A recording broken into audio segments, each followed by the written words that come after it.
Well, it's official. JJ McCarthy is QB1 for the Michigan Wolverines. As everyone under the sun knows by now, in week 1, Michigan started Cade McNamara at quarterback, and the plan for week 2 is start JJ McCarthy, and then going forward, we'll see who was the better quarterback, who's going to be the starter. And if ever there was somebody who nailed an audition for a quarterback job, it was JJ McCarthy against the Hawaii Rainbow Warriors. Honestly, it really couldn't have gone much better for JJ McCarthy. After an hour delay due to lightning in the area, Michigan and Hawaii finally kicked off at 9 p.m. Eastern Standard Time. And dare I say, the game should have probably been delayed again once Michigan's offense took the field because it was pretty electric, right?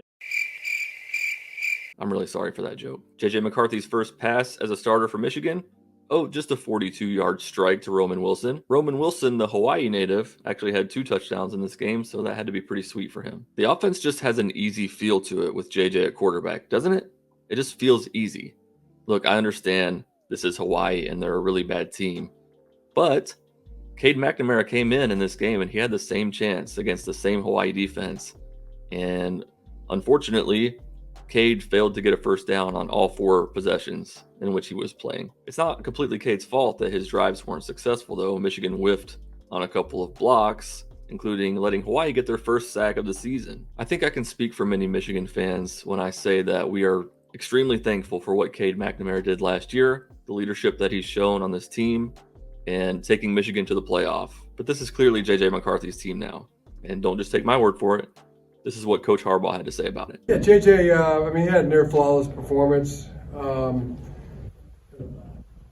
for 12. One was dropped. That's tough to do. It's tough to do in any day of the week in practice. And I thought he had a great game. He's playing really well. We'll start JJ next week. And then when asked if he'll be the starter moving forward, Coach Harbaugh said, "Yeah, he's by merit. He's earned that.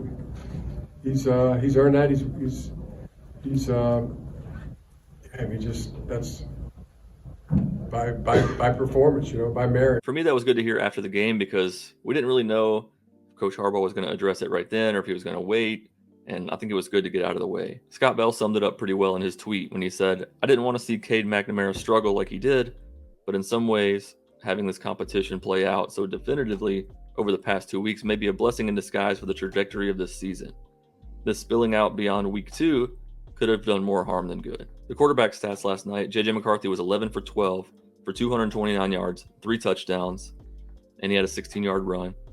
Cade McNamara was 4 for 6 for 26 yards, and he had an interception. Davis Warren was 2 of 4 for 65 yards, and the drives that he was in on both resulted in touchdowns. A little more on the offense last night. They had 410 yards in the first half, which is the most yards in any half under Jim Harbaugh. And the word that keeps coming to my mind when watching the offense with JJ McCarthy in there is confidence. He looks really confident. The offense looks really confident. The play calling looks really confident, and it keeps the defenses on their heels. They truly don't know what's coming just because of the ability for him to run and the arm talent. They look like they're having a ton of fun out there, and I know if you're like me, you were having a ton of fun watching it too. These throws that JJ makes, few quarterbacks in college football can make some of these throws, especially the one where he was throwing on the run to Cornelius Johnson for a touchdown. That was awesome. Some more stats for Michigan. Blake Corum had 9 carries for 88 yards and a touchdown. CJ Stokes had 8 carries for 61 yards and a touchdown. I thought he was a really bright spot in this game also. Gash had a long touchdown run. Donovan Edwards only had 3 carries for 26 yards, but he did have that spectacular catch on the sidelines. It was good to see Ronnie Bell get involved. He had 6 catches for 76 yards and a touchdown. Cornelius Johnson, 2 for 71 and a touchdown. And Bredesen had a nice play on a 56-yard catch on a perfectly thrown pass from Davis Warren. As for the defense, dominant again.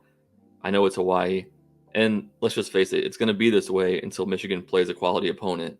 We're going to have a little bit of hesitation to call the defense great because we really don't know. The backups on defense did give up some plays and yards, but Mason Brew writes, 12 Wolverines made their debuts last night.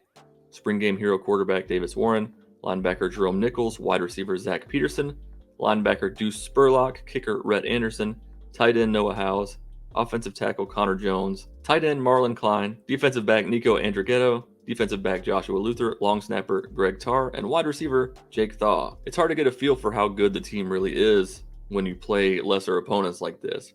But from what I'm seeing, I'm not really sure what the weakness is on Michigan right now. A game like this gives playing time to a lot of the backups, A game like this builds confidence for Michigan starters and the backups, and naming JJ McCarthy the starter goes a long way in building that confidence too. It gives Michigan another week before they start Big Ten play where they know this is our guy, we're rolling with him, and they can get everything clicking. From what I've seen so far, Michigan looks more than capable of getting back to the playoff. We'll just have to see how it goes once they start playing tougher teams. Next up on the Michigan schedule is not one of those tougher teams, it's Connecticut. I'll be dropping a preview video for that game soon. Cool note, this is win number 978 all time for Michigan. And as my brother pointed out to me, Michigan has a real chance to get to 1,000 wins by the end of next season if they continue playing well. So that's pretty cool. Make sure to subscribe for more Michigan football content, and I'll see you in the next video. Go Blue!